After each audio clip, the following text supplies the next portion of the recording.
What's up, guys? Mr. SLIN here with another video about Team Fortress 2, and so often I see everyone out there just like coming up with the wrong strategies for how to do mid fights. I always see it getting so complicated when it definitely doesn't need to be.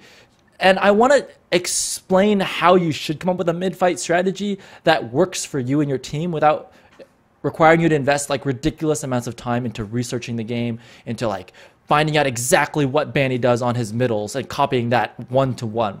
Like, that's not what you need to do in order to come up with a good, successful mid strategy. Like, when I first started playing TF2, I was such an idiot. It's like I don't know, this is Badlands. You guys can probably imagine this is like a house over here and this is like a house over here.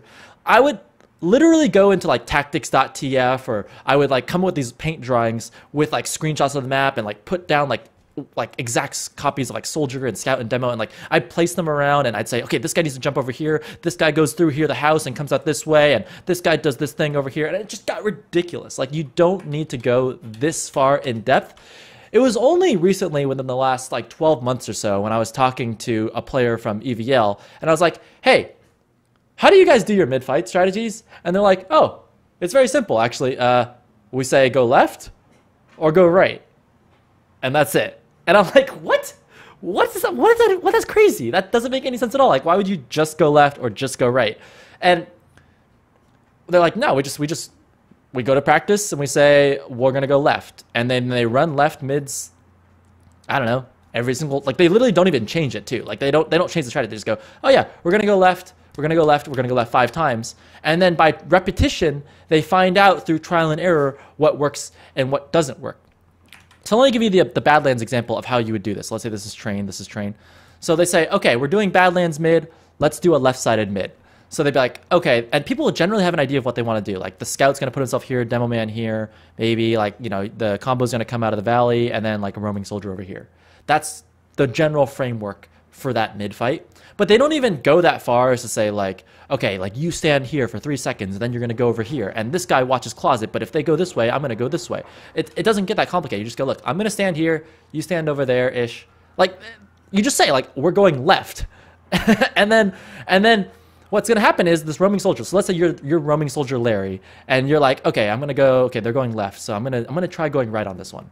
So you try it. The blue team does a bunch of shit. I don't know what they do, right? And then, I don't know, let's say there's like 3 players over here and they just deny the shit out of you. Well, that's okay. That mid didn't work out for you, roaming soldier Larry. On the second mid, just come up with something different. so then the play call is literally this again. It's like, okay, what's the play call for this mid? Obviously go left again. So but this time you can say, okay, these guys are going to do the exact same thing, right? But roaming soldier Larry, I'm like, I'm going to try something different. I'm going to try going underneath this time. I'm going to go underneath the point. And then maybe that works, and maybe that doesn't work. And it's just trial and error. By repeating the same mid call over and over again, you actually come up with a way that the player themselves can live, like, experiment and find the way to find what gives them success, like right in that moment, as opposed to someone else telling him what to do who doesn't necessarily understand what his strengths and weaknesses are. Because maybe roaming soldier Larry isn't the play caller on the team. Maybe he isn't the captain of the team. Maybe this guy, right, the pocket soldier, is the guy who does all the strats for the team. The thing is, this guy is so busy doing his thing, he's not paying attention to what Larry's doing. He has no idea what he's doing. He shouldn't be like going out there and telling Larry how to do his job. Larry should just be able to figure it out on his own. And you don't need more than 3 mid strategies. At most, you're going to have left, right, and like something in the middle. So like on Granary, for example, you're going to have left, right, and catwalk. Or on Gully Wash, you'll have left, right, and a choke rollout or something. Or like an under rollout or something. You don't need more than like 3 calls. And when you practice it in scrims, just run the same mid over and over again until it works. Don't just give up on it, make a play call that says like, okay, we're going to go for the right middle through shithouse. Don't be like, oh, we tried it and our team just sucks at it. You know, it's just not going to work. We should just never do that ever again. Just run it like 10 times in your scrims. And then if it really doesn't work, grab the STV, watch it, and see why it didn't work. But don't just give up on it just because it didn't work like once or twice in the scrim. And don't do like alternating ones, like left, right, left, right, left, right, because it's hard for you to remember what happened 3 mids ago for you to be like, okay, when I go left, now when I went right again, like I can't remember which way I'm going to go. It's and the enemy team isn't going to be like consistent in how they're countering you either. What's better is you consistently go right. Their team, the blue team, is denying you every single time, and then your team in the middle of the scrim comes up with creative ways for how to foil that. And you just work on that. You just work on how do we foil that? They're holding the top right train, and you just talk about it while you're rolling out, or in between at halftime, or in between games. You just say like, whenever we go right side on mids, I'm really struggling to take control of their train. The demo man is sticking up the closet. I can't seem to get through.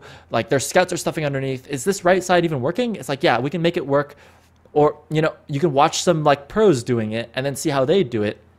But I wouldn't try and reinvent the wheel. I wouldn't try and go like ham on the strategies and go, okay, like this right side isn't working, so we're going to have this guy go underneath here and this guy comes around the backside, and like John needs to go through the choke around them. We're going to count down 3, 2, 1 at 9:27. We're going to go for the bomb. Please don't make it so complicated. Just run left mids, run right mids, and you should just be fine. So if you have any questions on that, feel free to post in the comments below. Look forward to seeing you on the next vid. Thanks for watching.